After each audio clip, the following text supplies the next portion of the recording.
ठीक भावे पाटी फिटिनी भलसे कथा कही आसुनी मन पाइले माँ और बापा भली हाथ गणती शब्द उच्चारण करुच्ची किंतु प्रखर स्मरण शक्ति पाई आज से जातीय स्तर में परिचित हो पारिछि। इंडिया बुक ऑफ रेकॉर्ड्स रे स्थान पाइछि तांको ना।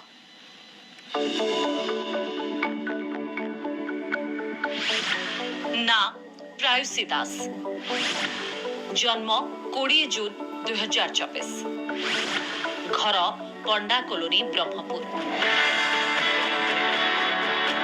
प्राय 1 वर्ष 9 मास शिशु बापा माँ भली हाथ गणती शब्द उच्चारण करने बयस इंडिया बुक ऑफ रेकॉर्ड्स रे निज ना सामिल करी से चर्चा रे।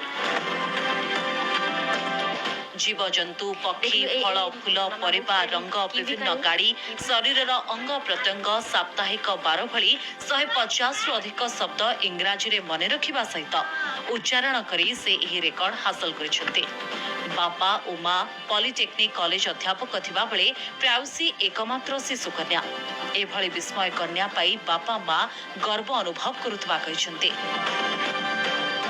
बस इंडिया बुक ऑफ रेकॉर्ड जो आसला आम बहुत खुशी आम एत सब खेलना तापे प्रोड्यूस करूँ बट सी बही प्रति ही बेसी आकर्षित होता तो आम आइडेंटिफाई कलु स्किल को जे एमती मेमोरी तार बहुत भल रोचे सब जिन जानापी तो गोटे प्लाटफर्म खोजिलु।